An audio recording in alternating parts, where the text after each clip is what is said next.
You're listening to ThunderQuack Podcast Network.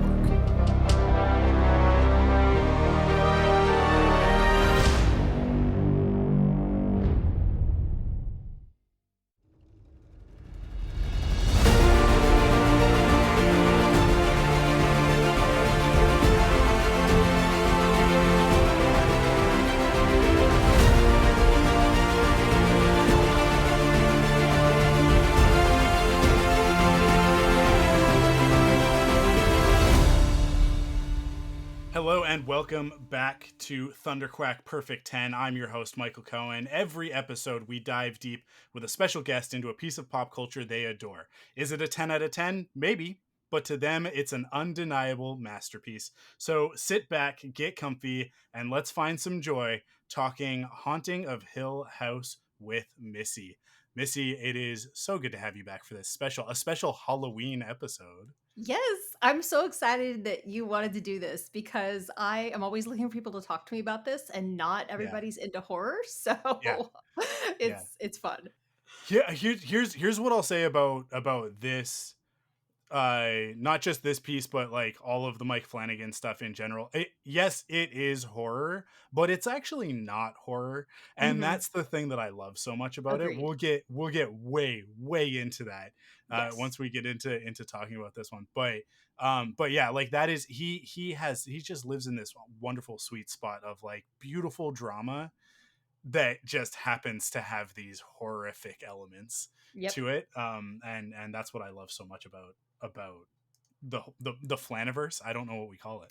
uh I love it. No, hang on, trademark that. The yeah. Flaniverse. Yes. um Awesome. I listen, I don't want to, everybody knows who you are because you this is what, your third, fourth, I don't even remember, appearance on this podcast. Third, I Third one. think. Third one, okay. Yeah.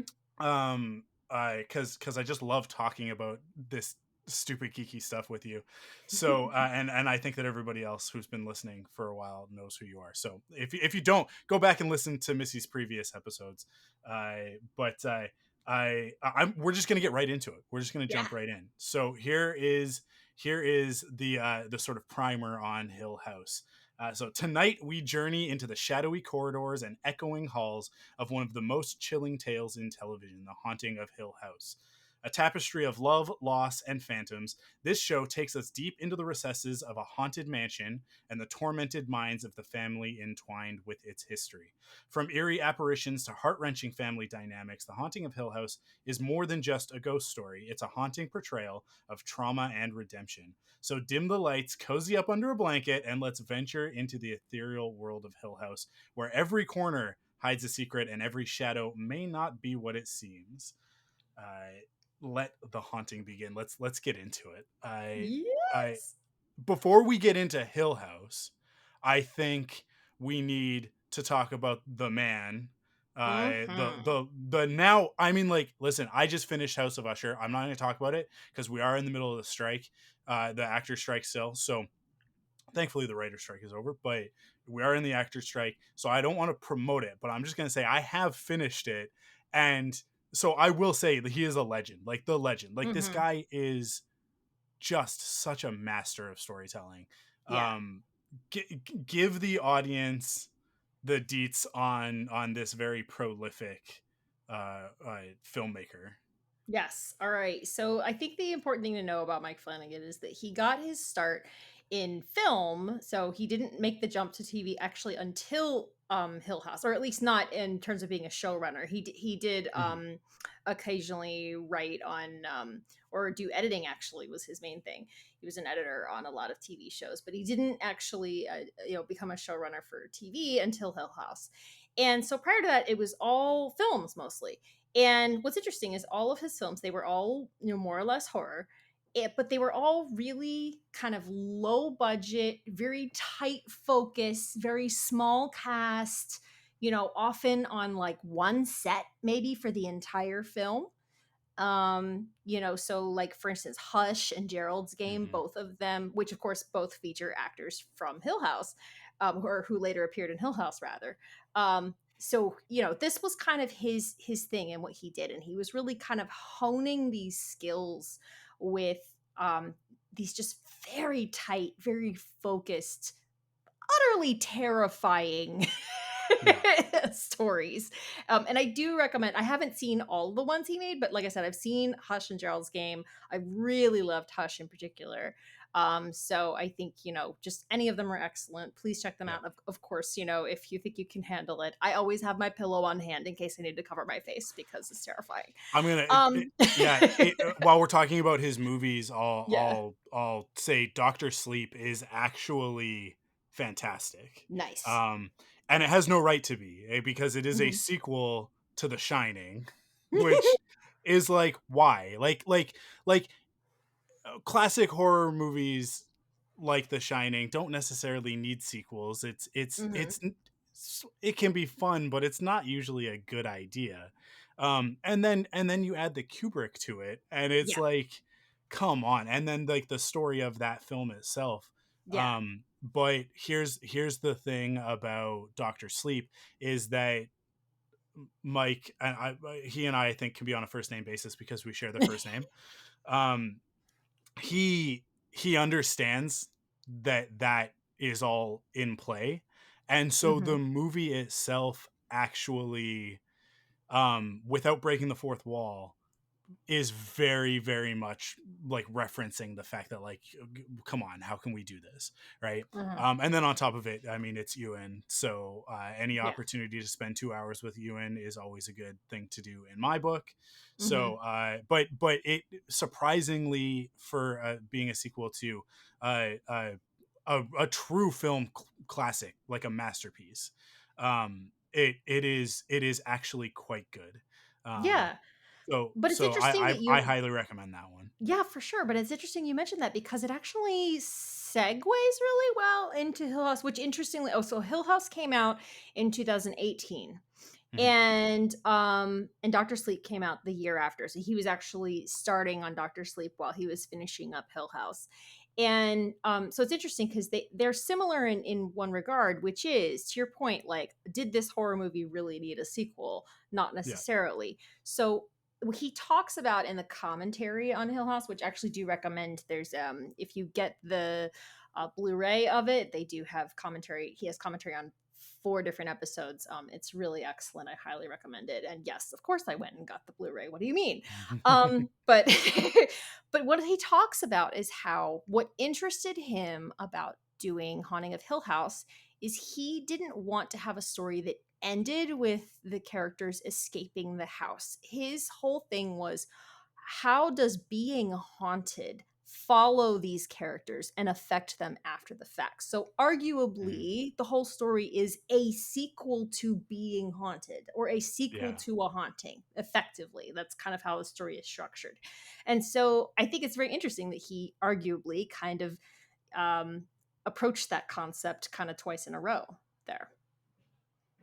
Yeah, absolutely.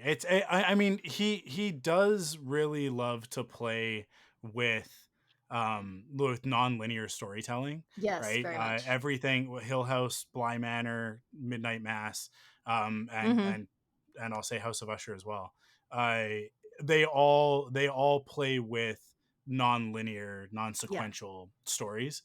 Hmm. Um where, that I think like this to me is one of the things that makes his shows so good, is how rewatchable they are because Yes. of that. So you get to Yes. the end of Hill House and you instantly, like, the first time you watch it, you're like, I think I want to watch it again. Yeah, I know. No, like, it started over, like, immediately. Yeah, because I mean, like, Hill House in particular is really cool because there are so many ghosts, and I you can go online and you can find guides and stuff like that, but they are literally like from the jump.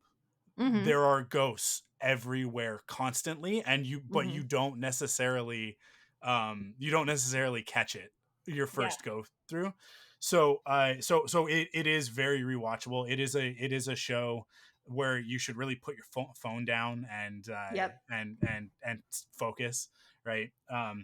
Mhm. Yeah. And then beyond that, I mean, like, just he he is a director that really understands actors, and Mhm. I think that Yes. that comes through in sort of the methodology of the way that he casts things.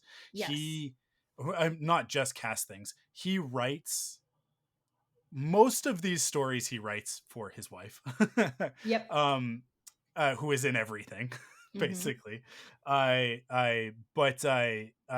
He writes characters for actors, like with them in mind, and then brings them in, and lets them do what they do, right? Yeah, Like, right. Well, it and that we need to talk about two other things at least, if not yeah, more, that are very specific to his style. And so the first one that I'll mention to your point about being, really focused on the actors and everything is he's famous or sometimes notorious for monologues yeah, in a way that you don't get almost ever on screen. Um, and he will stage scenes like a play where the camera will just sit and they will not do any coverage of the other people in the scene. He talks about this in the commentary. They don't like literally he doesn't even have the option to edit in reactions for the other characters because he didn't even shoot them. So it's yeah. literally just he just fixes the camera on one character and they just monologue at you. And that sounds like it would be really boring, but he writes the most compelling monologues that are just amazing, and then he just lets these actors go and they achieve something incredible that you almost never see. And he has shots. I think one of the longest shots in Hill House is almost 18 minutes long. Yeah, A shot, okay, not a scene, a shot. so yeah, like so he just has these characters acting out a literally a play, and it just brings them to places that you don't normally see on film because I think actors are accustomed to doing literally a few seconds at a time most of the time. hmm. And so to do minutes upon minutes all at once, and sometimes where they're the only character speaking, is just it's rare, and yet it's really compelling. I love he'll also do stuff where like the characters that are speaking are not necessarily even they're not even on screen. Sometimes it'll just Hmm. be a voice and we're seeing other characters reactions, like we're focused Yes. on somebody else because this Right. episode he really likes to structure things where it's like, okay, this episode's going to focus on this person, this episode's going to focus on Hmm. this person. Right. um and give those actors their sort of everybody gets a showcase episode, right? Hill Hmm. House, Bly Manor, and House of Usher are structured this way really, really strongly. Hmm. um but he just there is this is so funny, it keeps coming up, there is something kind of Shakespearean about it, right? Yes, It's exactly. the monologues, absolutely a very Shakespearean thing to do. Mhm, They are almost soliloquies in the mhm, way that they're staged, right? um mhm, the difference for people who maybe don't know Shakespeare that well is that like a monologue is sort of a generic term of like any time that a character speaks for an extended period of time, or it might even just be an individual piece where like just one actor comes out, does a monologue, and then that's the end of mhm. it. But a soliloquy specifically is like when Shakespeare does it, is usually when a character sort of almost like steps out of the play for a second to address the audience Mhm. and starts going off, right? And so Mike Flanagan stuff, like he has those moments without Yes. breaking the fourth wall, right? Yep. Without actually like stopping the flow of the narrative, but at the same time, like he will break one of the cardinal rules, which is he will have actors look straight down the barrel, right Mhm. at you, right, Yep. while they deliver these lines. Mhm. Um and and then like the sort of the sort of like this theater house of actors that he works with is this other thing that makes it very Shakespearean, where Yes, very much. it's like the same players are always going to come out. So there's a funny thing where it's like, yeah, they're all different shows, but they're almost like different seasons of the same, Mhm. like they are seasons put on by this playhouse, Yeah. right? Like it's Like, like, "Oh, well, what what are are they the doing this Flanagan season? players putting on this year?" Like Exactly. And so you get these wonderful things like Rahul Kohli is such a great example. He's not in Hill Mhm. House, um but but he will come in and he's played such wildly different characters in Mhm. the shows that he's been in. but we have this familiarity with him, right? Right. Especially if you watched iZombie as well. You're like, oh, I know this guy. Like I know Rahul. Mm-hmm. I have this sense with him as an actor. But then he comes in and he does these different characters, and you get to see these different facets and different aspects of his performance. Yeah. And that it can just, it's just, what it does is it actually keys you into their performances, because you go, Yeah. I know this guy, and then they start talking and you're like, oh no, oh, this is very different. Yeah. And This so is now all new. of a sudden, you're hooked on this character, and you Mm-hmm. want to know more, and you're actually paying attention. And I think it's such a beautiful way of doing things. Mm-hmm. It's yeah, I'm such an admirer of him, Yeah. and sort of his thought process, his methodology, Mm-hmm. and the way that he arrives at these pieces of work, right? Yeah, for sure. And I think the other thing that he does that allows the performances to really, really sing is and he brag. I say brag. He does brag. He brags about this on the commentary, which is he hates ADR and he will Mm. do almost anything to avoid using it. He says that in Hill House there's one line of ADR in the entire show, and it's literally just the word hey, because there was too much traffic the day they shot it, and that's it. Other than that, like zero ADR in the whole thing. He's super proud of it. And he's like, does that mean that I was, reshooting things again and again and again and again and again until, we got the audio? He's like, yes. That is what that meant. And so and that's amazing. Like I don't know who does that. Really. I mean, if only Yeah, just because it's got to get exhausting and expensive to try to do that. But he's very serious about it, and I think that's fantastic because not only do you get that really raw performance, but then you don't get that feeling sometimes. I think occasionally I get when something does have very heavy ADR where it really loses the rhythm because, it was all kind of cobbled together after the fact. yeah, So I think it just, again, it kind of goes back to that whole feeling of it being a play. Like these are actors who not only did they have to get all the emotion into their performance, um, but they also had to um, make sure that they were speaking clearly and comprehensibly because there was not going to be any opportunity to go back and fix it later. So yeah. it's really something. I think I've heard, I'm a really big fan of Rahul Kohli as well. So Yeah. not just his acting, but just him as a person. Hmm. I think he's a very cool, interesting guy. But so I've listened to him talk about a lot of this stuff, and when he talks about working with Mike Flanagan, um he basically says it's like you, because of the environment, because of the way that he runs his set, and because of the sort of care and attention into every detail, especially in the writing, you come prepared. You come ready to work, and Hmm. it's not in like a, oh, like this is going to be a difficult day sort of thing, but in like this is a challenge, and Mike thinks I'm up to the task, and so I don't want to disappoint him, right? Like it's sort of like he just, I think he really, from everything that I've heard all these actors talk about, like the experience of being on these shows, it yes, they are like, I don't know if difficult shoots is the right way to put it, but like they are intense shoots. I mean, like Hmm. not just, I think what you're talking about with the ADR, like with no ADR as sort of a rule, but also just in like the content, right? Hmm. And they're being asked to be very vulnerable and get really deep into this really Yeah. emotional stuff.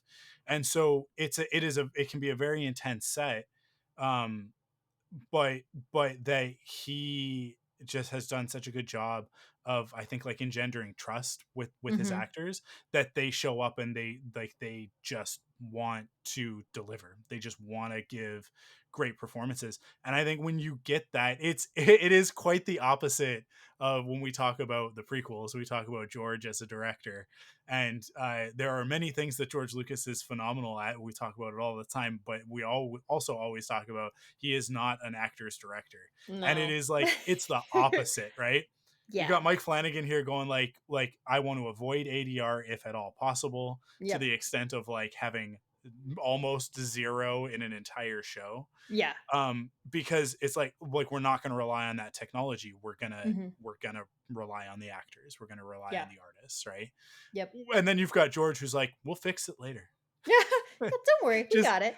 Yeah. totally different because Fine. like the prequels are mostly ADR. Yep. If you told me that not a single line of dialogue in Revenge of the Sith was recorded on the day, I'd believe you. Yeah. I because there are moments in that movie where you're like, those actors weren't in the same room together. That guy doesn't exist at all. Yep.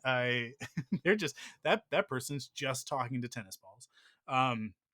But yeah, it's quite the opposite, I think, for Mike Flanagan stuff, which is so Hmm. funny because it's like I hold them in very similar esteem, Yeah. as But they're creators, wildly as different filmmakers. creators. Yes, so different, Yes. and Hmm. I appreciate and love them for those very different reasons. Yeah. I Cool. I think we've pumped Mike Flanagan's tires enough at this point, and we can get deep into the actual Hill House of it. Yes, let's do it.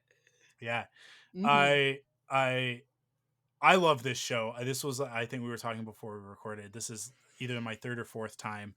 Um, I don't love it quite as much as I love Midnight Mass, which is my favorite. And Hmm. as I was telling you before, not just my favorite Mike Flanagan, but like it's one of my top 3 TV shows. It's like Hmm. I don't even know, like it's like Community, Midnight Mass. I don't know, probably Smallville is in there Yeah. somewhere. Hmm.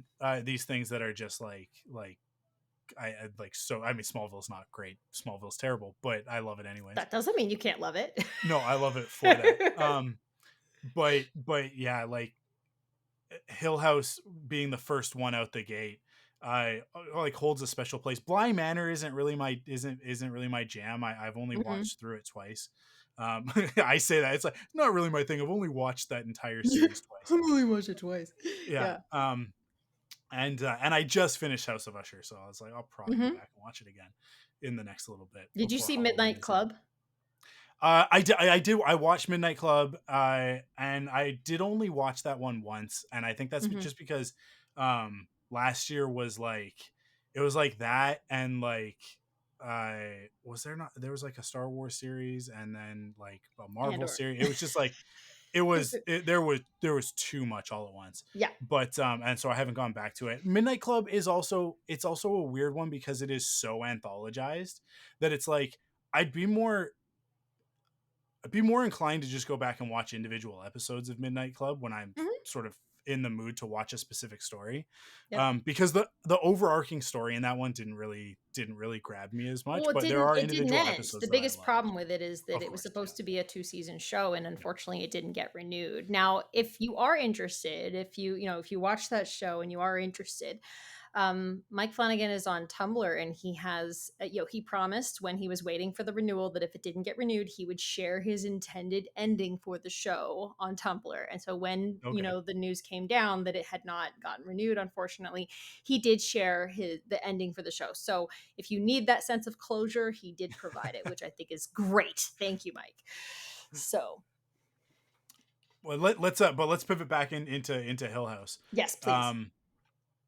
Yeah, well, I'll sort of toss it over to you. So, because you actually came to me after we recorded Roman Holiday, Hmm. a little while after. You were like, "Hey, I because we had talked about, oh, we're gonna do Ninja Turtles. Like, I want to Right. do Ninja Turtles. Come talk Hmm. Ninja Turtles with me." And then you were like, "Yeah, awesome, totally."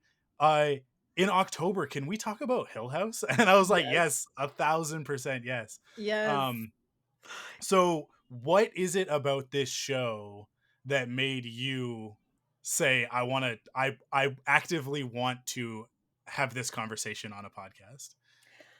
Because I cannot believe that I love this show because I do not do horror. I don't at all. Like, I mean, ask me any famous horror, anything. I Mhm. haven't seen it. I'm too scared. I don't watch them.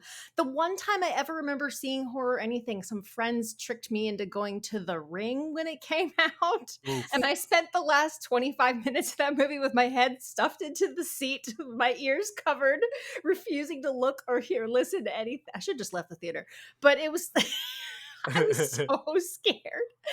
and I just don't do well. And so what's crazy about Hill House is like my husband started watching it and he was enjoying it and he was kind of telling me a little bit about it and I was like, "Oh man, really doesn't sound like my thing." And then somehow or other, I sat Mhm. down and started watching, get this, on episode 5, The Bent Neck Lady. That's where I came into this show. Wow. And it was so riveting, and of course, Yeah. if you're familiar with the format of Hill House, really the most of the horror content is contained in the first half of the show, and the second half, the back half, is really just a drama, and Mhm. so I was so sucked in to the drama of these characters and this family, and then the fact that it, in my opinion, ends on this incredibly satisfying note. Like just it is the most complete, just amazing feeling when you finish that show because yeah, not everything is happy, but it is very hopeful. It is, like all the threads are tied off. It's just so well done. And it Mhm. means something. It has, like there's a reason that they told the story. There's a reason that it ends the way it does. You understand what was being communicated by the end of the story. So the reason that I love it is that, and of course, since then, to your point, like you said, you've seen it 3 or 4 times. This was my fourth time watching through in preparation for this conversation.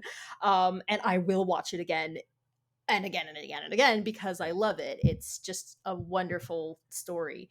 And so I think that the reason ultimately is that I'm so fascinated, that I enjoy it as much as I do. I like going back and discovering new things. It's not just finding all the ghosts. That's a fun like Easter egg hunt. It's a really good time. But it's also just like I notice things that I didn't notice before. So this time around I caught things that I have never noticed before and that was really cool. Um and it makes me very emotional. In the final episode, I bawl. I sob. I'm Mhm. a mess. I just sit there and cry so hard because I'm just like, I love the Crane family so much. And I just want them to be happy, man. So yeah, that's my reasoning for why I Awesome. love this show. Yeah, it is funny how so much of the like spooky scary is front loaded. And Hmm. then you get to the bent neck lady episode and Hmm. that reveal, which is like it's like the M Night Shyamalan twist, right? Yes, very much. But wonderfully it comes in the middle of the story. Yeah. And so we get so much more after that. Hmm. And I and it's this is one of those things on rewatch that I love about it is that when you watch through, I mean, like I got it the first time watching through it, but you don't really get just how much this is happening Hmm. until you've watched through it once, and you get to the end and you find out that like, oh, Nell has been like everything that happens to them from basically the beginning, like if you look at it chronologically and you look at like the beginning of the story being um like the first episode is Sure. Steven sees a ghost, right? Yes. And you sort of start it from his point of view, and that's sort of the beginning of the story, and then everything else that happens before that is flashbacks, right? But if you Hmm. sort of look at it that way, because that's like the day basically that she dies, right? Hmm. You look at all this stuff that happens, all of these like nudges and things that push them in different directions. Yes. So much of it is actually like Nell trying to Hmm. help them. Yes. And I love that like one of the best jump scares in the series is when the remaining two sisters are Yes. arguing in the car, and Mhm. she just bursts through in between the two of them and screams, just like making this noise. Yes. And you realize it's not she's not haunting them to scare them, she's trying to help them. Yeah. And what she understands that they don't understand, but that their father understands, is that like the house preys on that negativity, right? Yep. And she knows that like you cannot go into the house Yeah. in this state, so she Yeah. like shuts it down, right? Right. And there's so many moments like that, like when she knocks over her own casket, right? Yep. like all of that, that's like, there are all of these moments of like every time the family is veering off course from Mm-hmm. where they need to be going, she intercedes to try and bring them back to center. Yeah, um it's amazing. I it's just, love it. yeah, it's just such great, like, non-linear storytelling, because then also once you've watched Bent Neck Lady, you realize that, like, as a ghost, time doesn't mean anything, Yeah, right? right. It's sort of immaterial. And so she, I think, at the point that she dies and experiences that, Mm-hmm. one of the most terrifying, horrific things that I think's ever been put on screen. Yep. That scene, like after, like, she dies and then drops into the past, and then Yep. into the past, and Yep. you realize, and she's saying no, no, no, no, no, no, no, Yep. and Yep. you're Oh, going like, like, all of this is coming back from the scenes that we've seen earlier in the show. yeah. So heart-wrenchingly terrifying. It is Um, so scary. And the oh my god, reason Mike Flanagan stuff is so scary is because he puts so much emphasis on the drama and he makes yeah, sure that you love these characters. He makes them whole and complete people, with lives, and you just so you're so engaged. And so it's terrifying because you genuinely care about them. yeah, That's what makes it scary. But yeah. also that jump scare is amazing. I don't think it's just the best jump scare in the show. I think it's one of the best jump scares I've ever seen. Granted, So again, good. my experience is limited because I'm terrified, but it's really good. And I'm a very mean person who enjoys introducing new people to this show and sitting there and watching them when that happens and hearing them scream. It's super fun. So good. It's so good. Yeah. And the show is just, there's an aspect, I think, with horror, where really great horror directors are often very good at the scary part, or they're Mhm. very good at sort of the suspense Yep. aspects of it. But then, the human element tends to sort of fall by the wayside, right? It's not as Yes. important. But Hill House is such a human story with, so, like, I think the way, this is another one of the things that Mike Flanagan does, is that he brings together these casts of characters. And so you have an opportunity, no matter which one of his shows it is, you're going to find somebody whose story overlaps with your own Hmm. experiences, right? Right. You're gonna have things to relate to. Hmm. um and so everybody that I talk to about this show, they have different things that they sort of attach to, or not just this Hmm. show but all of his shows that they attach to, and sort of favorite characters and that sort of thing. And I think, like, that just speaks to how great he is at building out these characters. They feel like real people, Yeah, right? very Like, much. like Hill House, more than any of the other shows, I think, even, like, they really, really feel like fully rounded, actualized human beings. And you understand their perspectives, Hmm. and I mean, I oh, the younger brother, I don't know why I'm forgetting his name Luke. right now. Luke, yeah. I Hmm. His story, even if you don't struggle with addiction, I think that you can understand um where he's at in the various parts of the story, Yeah. and how he ended up specifically in the spot that he ended up, right? Or if you um can't relate to him, you can relate to the siblings who are trying so desperately to help him and becoming so discouraged when it's yeah, not, it's not working. And because, of course, addiction tends to be a lifelong struggle. You're never really cured, which is also something that the story confronts quite directly. And so, yeah, I think that there's an entry point for everyone into this story, so you have the opportunity to relate to someone. And I think what works so well about Hill House specifically is the fact that the entire cast, this is a family. And they are so convincingly a family. They have shared history. Like there's times where they'll be like, "Hey, remember that thing? Oh yeah, that was funny." And like we didn't show you that on screen because it's not necessary for the story, but the characters talk about it because it's an experience they shared. And so that Yeah. happens a lot throughout this entire story. And even just their dynamic and the way they talk to one another, it feels like siblings or parents in this case, but like it feels like siblings most of the way through. And some of my favorite moments are, when the siblings are mad at each other, the way they fight, the way they yell at each other, it's so believable. It is so, especially in that heightened, when you're grieving, yeah, a lot of people get much meaner when they're in the throes of grief. That's just a very Yeah. common human reaction, and all of these characters they're terrified and they're grief stricken and they're shouting at each other, and it's just it's really something to see, and it's weirdly cathartic, like as terrifying as it is to watch these characters go to such extreme emotional places. Can be very, very cathartic to watch as a viewer. Yeah, absolutely. I mean, it is. Hill House is. It is therapeutic as a Yeah, show. very I much. think.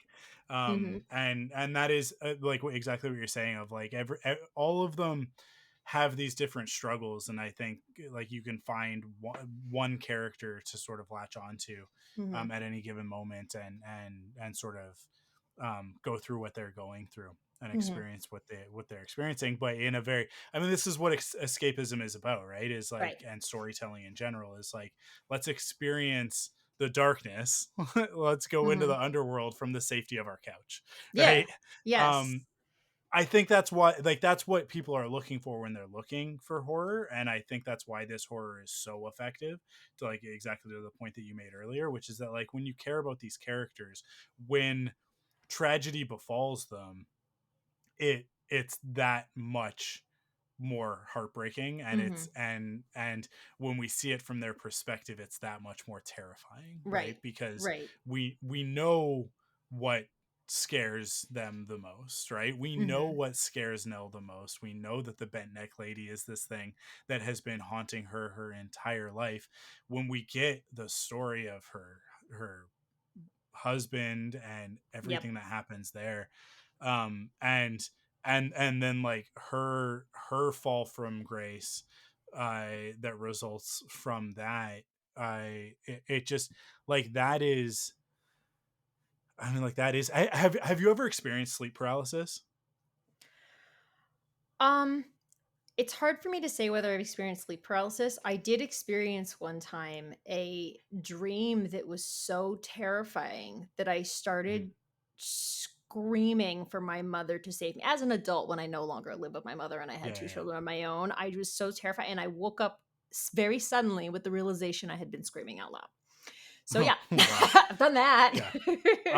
So it actually, I haven't had it in a long time now that I think about it. But Hmm. but I have probably about 5 or 6 times in my life experienced sleep paralysis, and it I have never experienced it in like its most terrifying forms, which like people will talk about it, and um a lot of like alien abduction, close encounters of the Right. third kind stories are actually attributed to sleep paralysis, because it's Sure. very common to see a shadowy figure Yeah, of some kind. hallucinations and stuff. Yeah. Hmm. Yeah, because you're sort of whether you want to be scientific or metaphysical about it, you are literally in a state between the dream world and the waking world, right? Right. Like that's where you're existing when you're in sleep paralysis, is that Hmm. your mind is awake to the real world, but but your body is still in the middle of that Yeah. cycle, right? Yep. So having experienced sleep paralysis on multiple occasions, I when we get to that part of her story, and you find out that like that is what's happening to her, right? Yeah, Like absolutely. there is absolutely like a scientific medical explanation for part of it, Mhm. but the way that the line is blurred with the way that her husband dies, of Mhm. like, did the Did bent she neck kill him? lady Yeah, I kill know. him, Yeah, or was it just an aneurysm, right. right? Exactly. um like there is literally, there is no answer as far as I know, unless Yeah. it's on the commissary, but No, Um, he doesn't say, and I think yeah, the whole point there is that, she's being stalked effectively by her own death for her entire yeah, life. So it makes sense that death tends to follow the vision that she is seeing. So I think it's doesn't necessarily matter whether the bent neck lady was necessarily responsible for it. It's just, it is death stalking her in one form or another.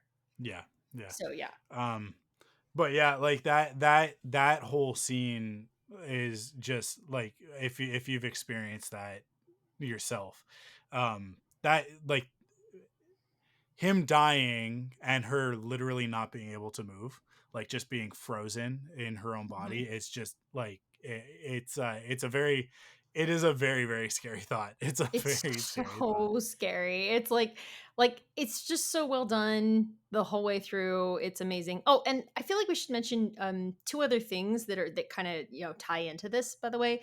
So the first one is we didn't mention from the beginning that this is actually based on a Shirley Jackson story. Um and so very little of the original story actually remains in The Haunting of Hill House as Flanagan tells it. He really kind of took some base concepts and character names and then just dramatically expanded on it. In the original, the Mm, characters were not related. There weren't as many of them. There just was a lot less going on, and he made them into a family and then expanded the cast and added all these other themes to it. So I think that's the first thing to mention. And the second thing to mention is that the actress who plays Nell Crane, um, Victoria Pedretti, this was her first job, and he talks on the commentary about how the way she got this job is wild because it's something that never happens, which is literally she was fresh out of college. She filmed her own audition. He said he wasn't even sure that she had a headshot yet at this point, mhm, and she sent it in, and it started at the bottom of the pile and then just gradually kind of like made its way up and eventually it got sent to him, and he was like, oh, okay, yeah, here she is.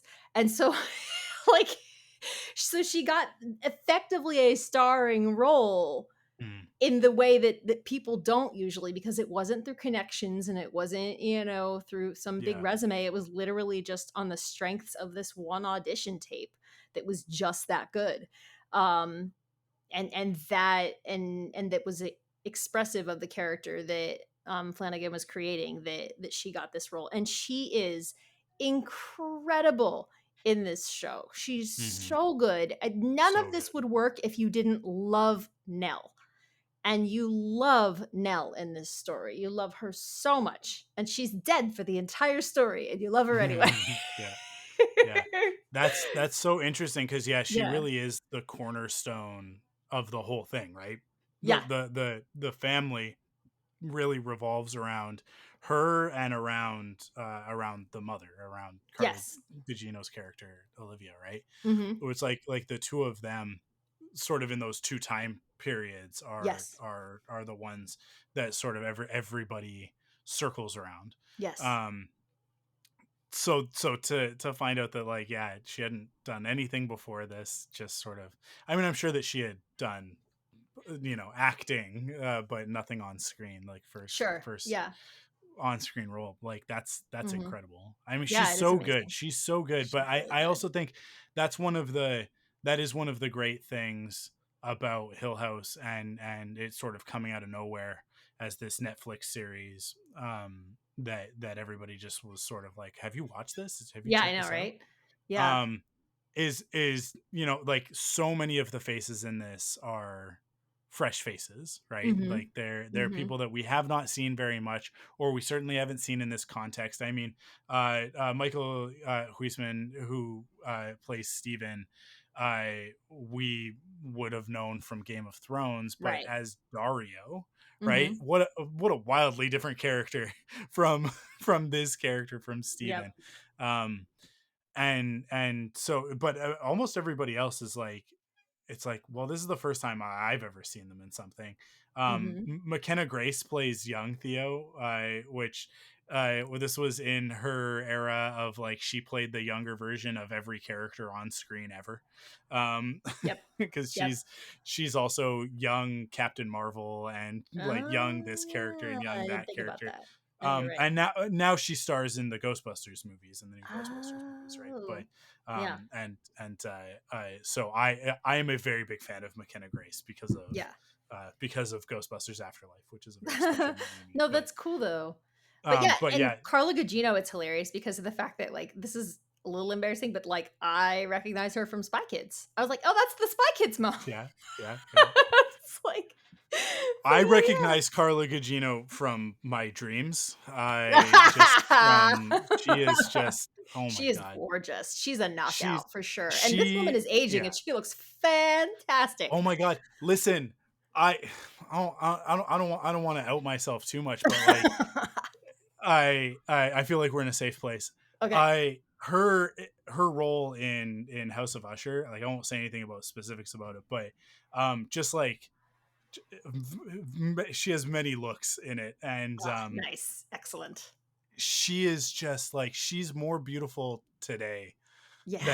than ever. Like just Yeah. fine wine, and I am Absolutely. not saying that in like a cliche or like tacky way, but like literally like, oh my god, she is Yeah. just the Yeah. epitome. Oh, she's very much straight down the middle for me. Yeah, um you uh want to talk about fourth wall breaking. Like every time I watch Hill House and I see Hugh, I love Hugh. He's like the most wonderful guy, but I'm always like, how did he bag a hottie like her? Like every time I'm like, dang, well done, sir. yeah, yeah. Like, Hugh yeah. played by young Hugh played by Henry Thomas, who Yeah. I Elliot from ET. Oh Just like, my god, see? Oh, did that's you didn't insane. know I that? literally Oh, didn't know that, and now oh, I'm never that's gonna unsee it. fantastic. That's amazing. No, it totally is. That's Oh my god, fantastic. that's incredible. Yeah. That makes Yeah. me so And happy. he'd kind of disappeared, right? And then Mike Flanagan Yeah. just like pulled him back in and Yes. puts him in all of these shows. And he's so good He's in so all of them. good. He's so good. He's such a phenomenal actor. Um, but yeah, Mhm. I get you. He is very much just like sort of an average Joe, everyman. And then here's Carla Yeah, Gugino, like, and she's listen, just he's great, like, stunning. nothing against him, Yeah, he's like, yeah, I yeah, think yeah. he's a handsome man, but he's like he's just kind of, like, very just like, "Cool, I could probably see that guy around town," but, like, Yeah. not Carla Gugino, no. You would Yeah, know if you no. saw her around Oh town. my god, But like yeah. listen, she's one of those people that like if I saw her in real life, I'd probably collapse. Like I I'd know, fall right? to my knees and be like, "Oh my god." Like but you're not supposed to be real. Like that's the Yeah. thing is that you're I on my know. TV. You're not supposed to be in front of me. Yeah, So true. I'll calm Yeah, it's myself fun. down a little bit No, here, I know, but I know. Sorry. We went way off on this it's okay. tangent about how insanely It's hot okay. this cast is, but for real they are. Also, speaking of McKeel Hughesman, like I anytime he's on my screen, I'm very happy. Yeah, and you know what? His Yeah. look in this in particular is like Yes. very good. Very Yes. good. Well, I am The always team beard, so yes. yeah, Hmm. the stubble and the short hair. I mean, like he's a beautiful head of hair. Just a beautiful Yes, head he of hair. does. But He does. he has so many lines on his face. Hmm. And I love like just when if I'm gonna design a perfect man, that is a thing for me. Is like it's just No, it's like true. like I need that character. You gotta have those lines on the face. Hmm. Like I just for that expressiveness, right? Yep. Like it just um Hmm. it works for me for sure. Yeah. I Yeah. the casting like across the board is so good because So good. I actually believe all of these actors as siblings. Like Hmm.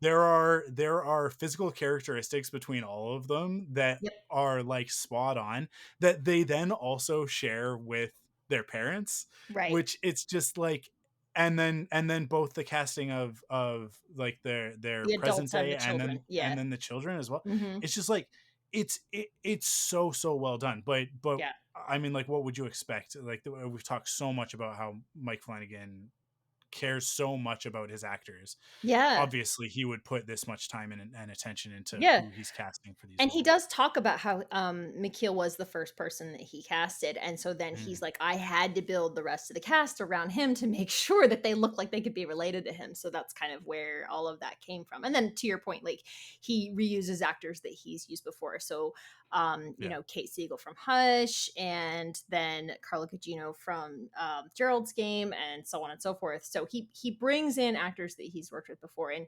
his reasoning that he gives for why he does that is that it's such a huge undertaking to do a show as compared to a movie, yeah, that he needs people he already knows he works well with and who he trusts with the material, so that he's not gonna lose any time to them kind of getting up to speed. He needs to know that they can work together and be really totally. efficient.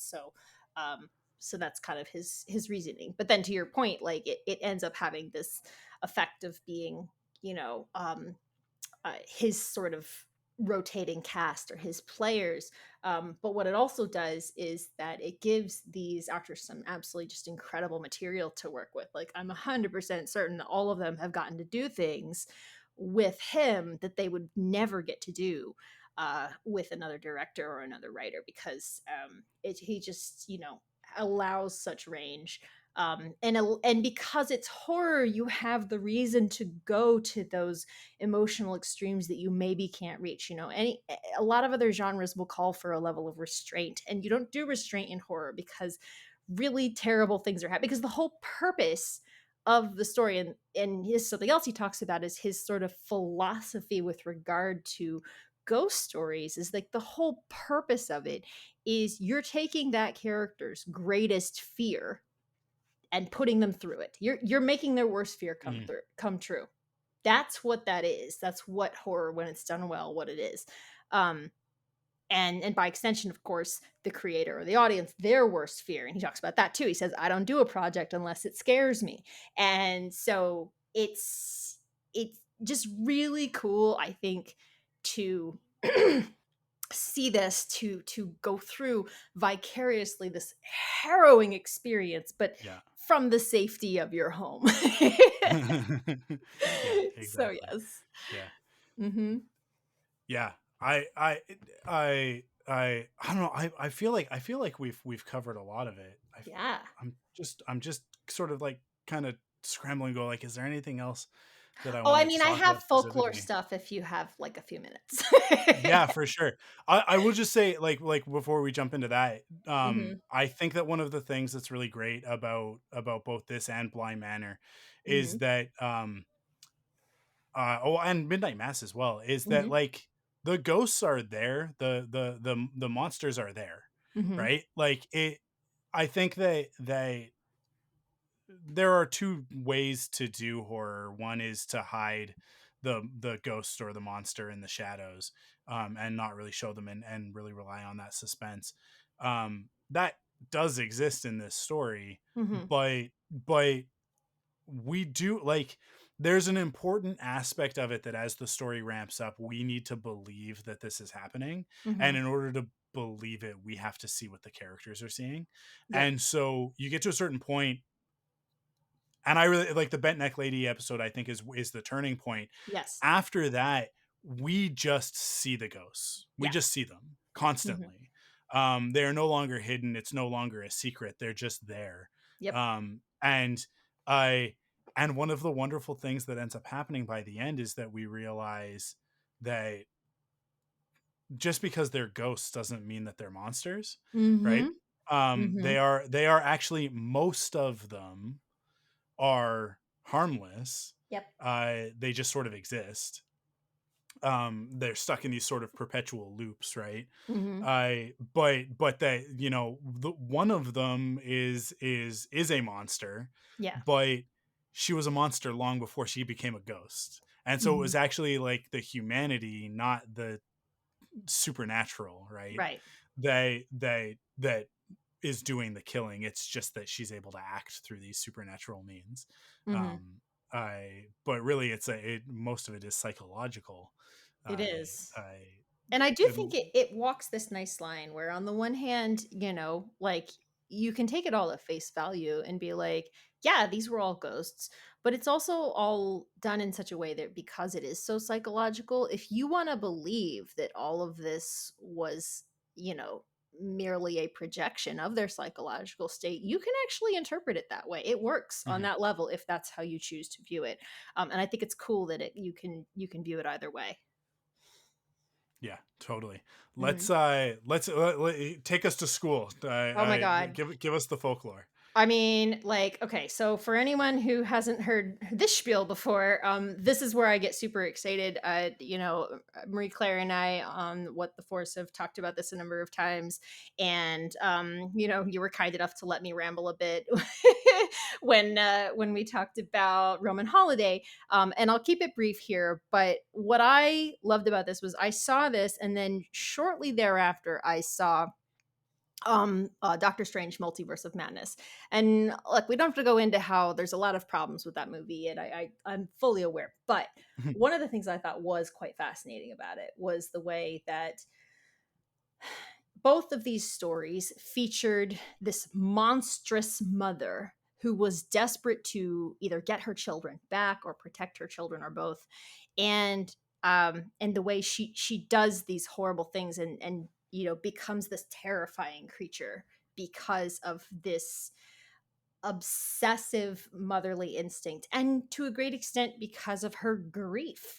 She's so just destroyed by the loss of her children, which I think is a very understandable thing for people. Like Mhm. many people say that there's literally nothing in the world worse than the grief of a mother. And so it's something we understand on a visceral level. And so to take this and to say that it turned them into monsters, I think it's truly fascinating. I think that you can make an argument that it is misogynistic. I don't really think so. I think it's okay to explore, that grief scares us, and especially this extreme grief is really frightening to us, and that's okay to explore that in fiction.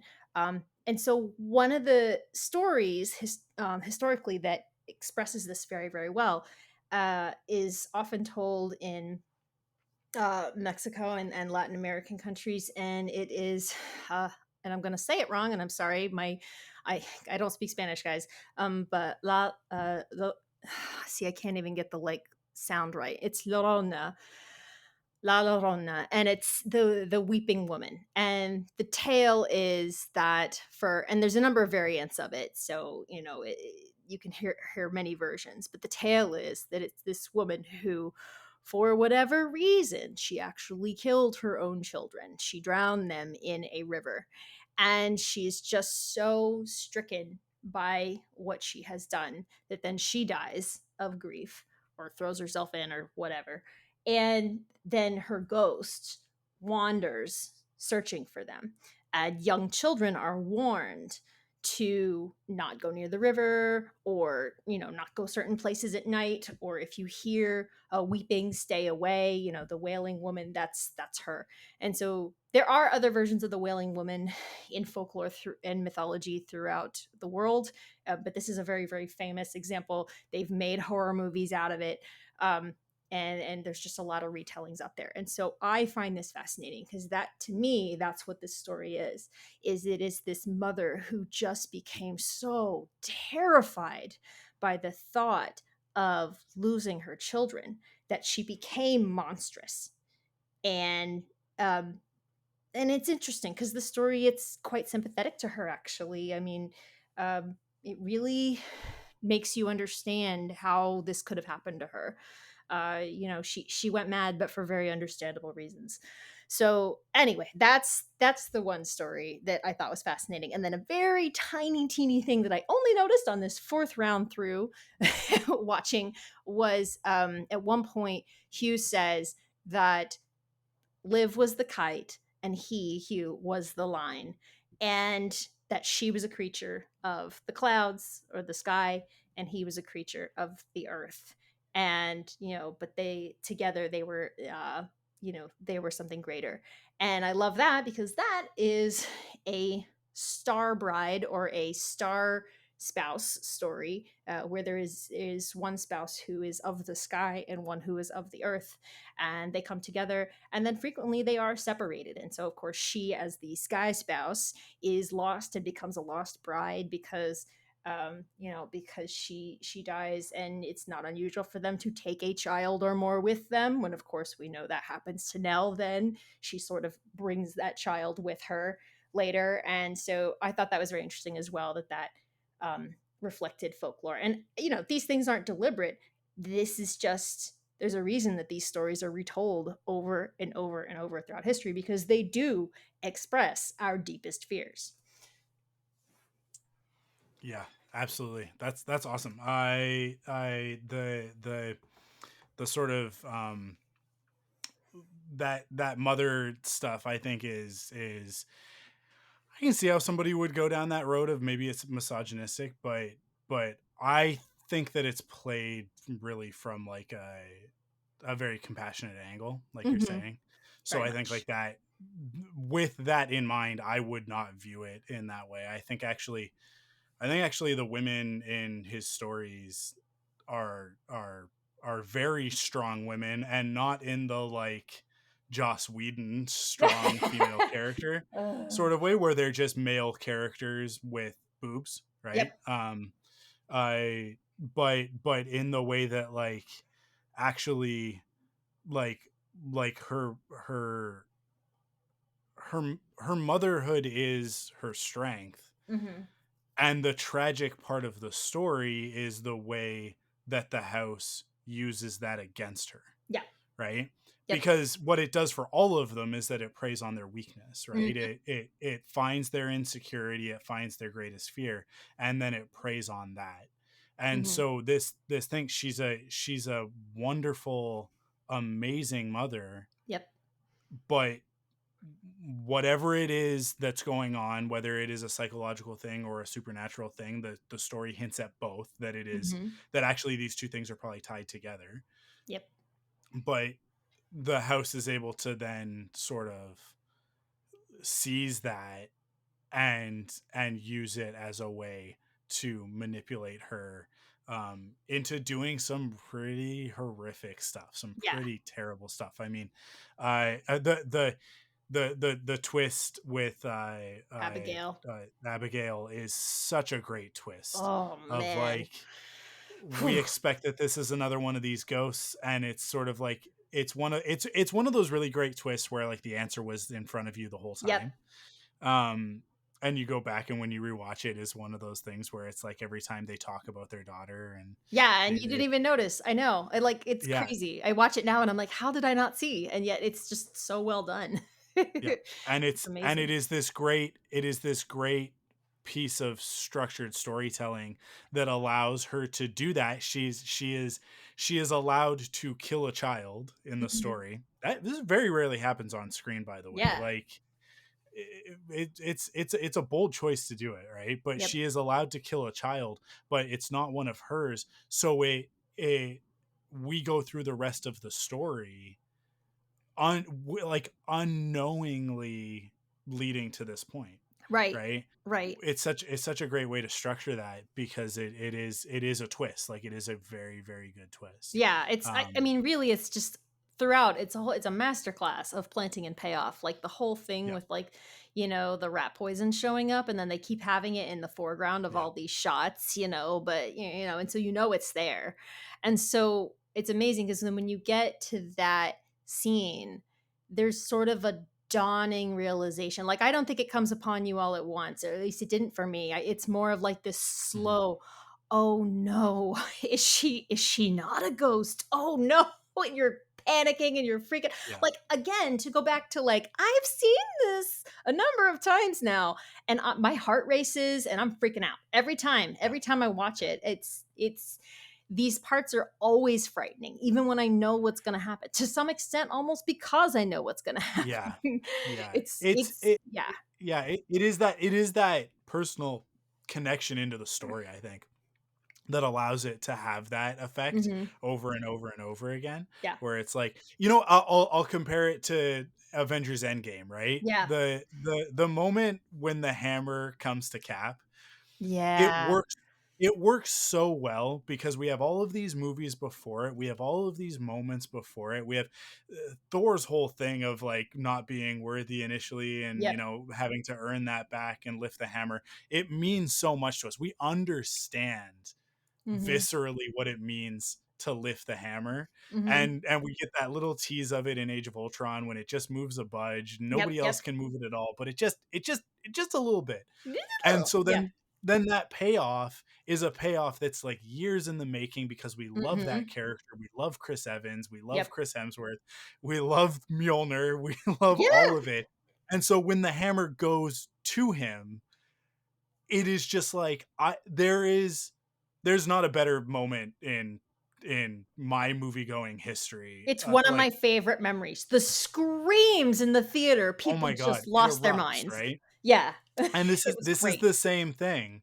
When we Mhm. love a character and we understand where they're coming from and we've lived with them throughout through all of this story, Mhm. especially on rewatches, and we know where it's going, and it's like Anakin's turn in Revenge of the Sith. Every time I watch that movie, I just want him to make a I different know, you're like, choice "Oh, come on." every single time. Yeah. So say what you will about the prequels, it doesn't matter. Every single time I watch that movie, I'm like, Anakin, just not this time, please. Which is Mhm. insane, obviously. No, but I here, okay, so you're familiar with Hadestown, right? The I Broadway show? yeah, yeah, Okay, vaguely all right. You familiar. don't Yeah. have to know details about it, but just briefly, it's a retelling of Orpheus and Eurydice. And if you listen to, I mean, I haven't had a chance to see it yet, unfortunately, but I've listened to the cast album a number of times. And if you listen Mm. to the music, it puts right there in the script, in the lyrics, it says, why do we tell this story? It's a tragedy, but maybe it'll turn out differently this time. And then, at the end, of course, it doesn't. And they're like, it's a tragedy, but we're going to tell it anyway.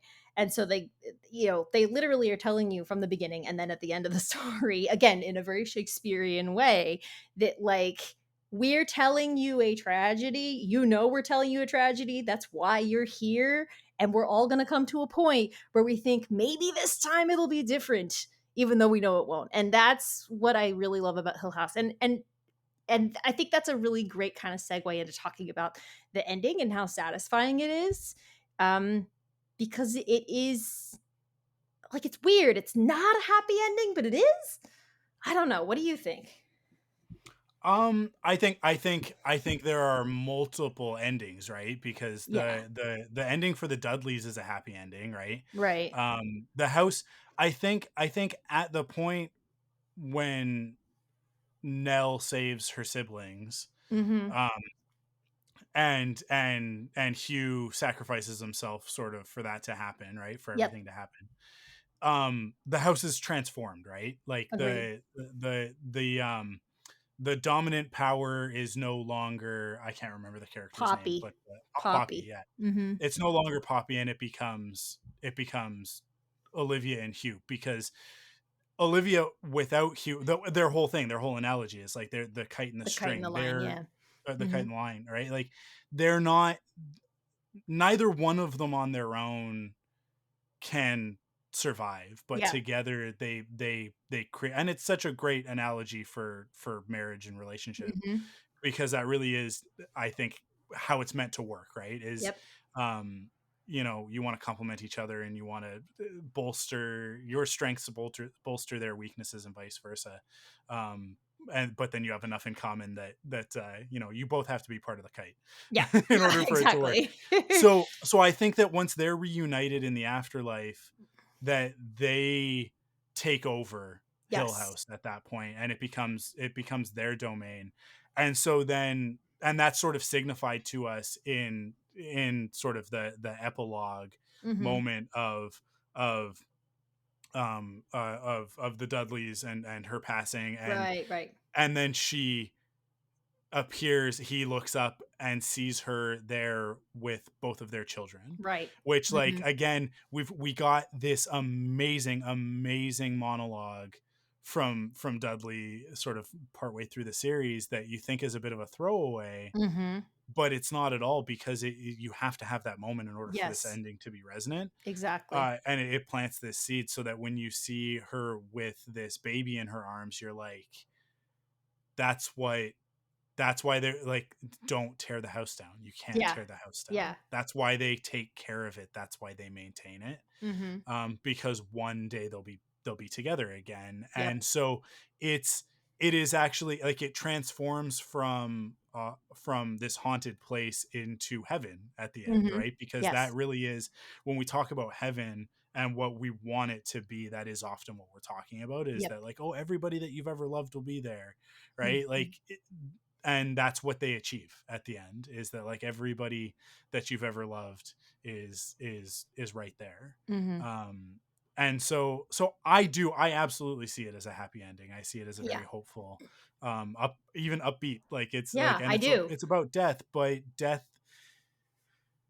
like we, the jury's out, who knows. Maybe it's the end, but I think as human beings we like to believe that it's not. Yeah. And so I do think that there's something hopeful about that it, like it I think about this a lot. So when my dad died a couple of years ago, it sort of put this into sort of stark relief for me, where because when somebody that you love dies, you have to come to grips with the idea that like you will never see them again. There's no undue. It's not a temporary thing. It's the only thing that's permanent, right? And as human beings, this is when we're in our middle ages, when we have to start facing our mortality in these ways, as people that we love start dying. um we exist for a blip. Mm-hmm. We don't exist for eternity, in both directions, right? Like time in both directions, from the before the time that we existed and after the time that we existed. We don't exist in eternity in either way. And so it's very um humbling to think about it in those terms, and to think about eternity in that way, and to think about death in that way, and what it means. But I mean, like it can also be a very scary, very depressing thought to go Mm-hmm. down that path.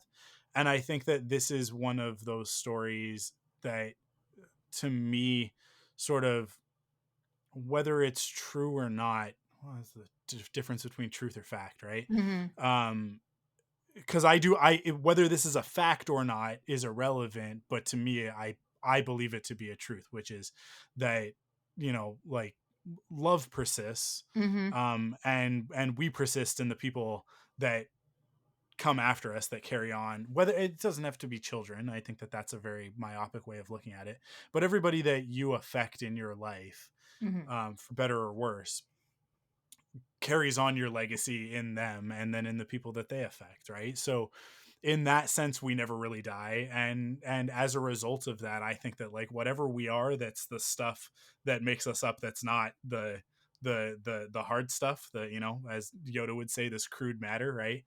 um I have to believe that it persists, that it, Mm-hmm. in some way.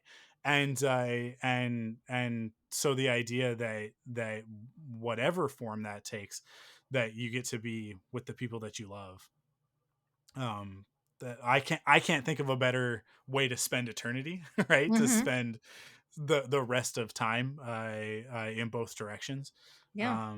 And so I think like that's kind of what he's getting at. Yeah. That's kind of what he's getting at with his ghost stories. Yeah, and it's um beautiful because they spend a lot of time talking about how they're so excited to live in their forever home. And yeah. when earlier in the show, when she starts referring to Hill House as the forever home, it's very frightening. It's forbidding, because we understand that the house at that point is malevolent, and so the idea that she would want this to be the forever home, that's terrifying. But when she and Hugh are reunited and he chooses to stay with her so that she will not be alone, and Nell successfully saves her siblings, and so they're all together there in the house, then the house does become their forever home that they always dreamed of. And so, and to your point, forever home meaning heaven, basically, whatever you want to call it.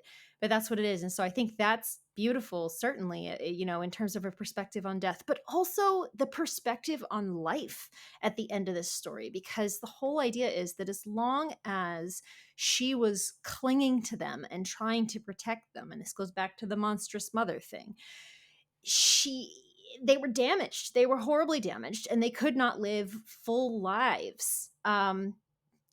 and have a chance at happiness. You know, they were all miserable for one reason or another. And what's amazing is that when they finally, you know, leave Hill House, having reconciled with their sister, reconciled with their mother, their dad, everything, and they go out and they live their lives.